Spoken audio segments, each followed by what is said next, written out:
So quick, huh? Shabbat Shalom, everybody, and Moadim L'Simcha. I hope that you've been enjoying at least a little bit of Sukkot in all of our busy schedules. Now, as hot as Sukkot in Texas is, certainly compared to my last few Sukkot holidays in Boston, I still love this holiday and have relished the chance to sit in the shade of 4 different Sukkot so far this holiday, humble brag, both with friends and congregants, as well as just sitting alone in its shelter, working or praying. On Sukkot, the Talmud asks us to make our regular houses temporary and make our temporary huts like our regular dwellings. We adventure outside and revel even in the difficult truth that all structures that we create are, in a sense, illusory. None of the walls we put up is truly permanent. We are, at the end of the day, as fragile and as much a part of nature as the animal world. And that's okay, because God is ultimately our only real shelter. As Psalm 91 states, we dwell in the shelter of the Most High, in the shade of God we abide.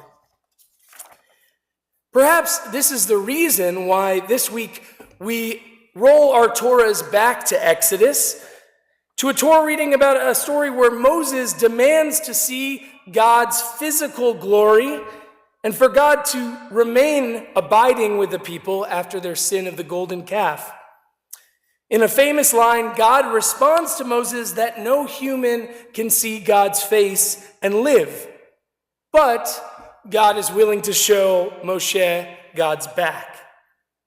In order to hide God's face from him, God places Moshe in the crag of a rock and covers his face with God's hand until God passes by him. Strikingly, the verb that is used to speak of covering Moses' face in this section is sakoti, which is from the same root letters as the word sukkah. Sakoti, sukkah. Yet the covering in our story is not a sukkah, but God's own protective hand. When we dwell in the sukkah, friends, we are not merely dwelling in memories of harvest huts or temporary homes for wandering Israelites.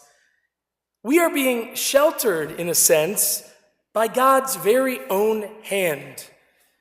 We take the risk of leaving our trusty homes that we falsely believe can always protect us.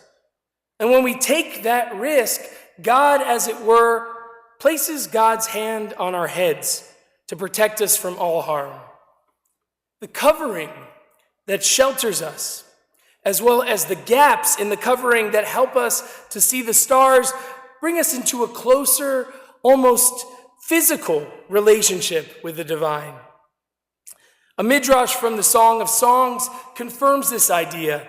A verse from that book reads, "His left hand is under my head." And one of the explanations the midrash offers is that this verse refers to the sukkah. We may not be able to fully comprehend God, to see God's face, as it were, but we can feel God's sheltering presence. So as we gather tonight for dinner and over the next few days to dwell in our Sukkot, I hope we can find moments to look past the heat, past the oddness of the ritual that we're partaking in, and feel truly sheltered by God's own hand. To understand that when we allow ourselves to be vulnerable to God and to each other, God reaches out God's own hand to comfort, to soothe, to protect us in the midst of the uncertainties of life. May this feeling of the sukkah awaken us to feel God's shelter even when we return to our homes and to our busy lives. May we remember that vulnerability can be a strength and that God listens when we cry out. Then, Even in life's challenges and pains, we can find joy knowing God has our back. Shabbat Shalom.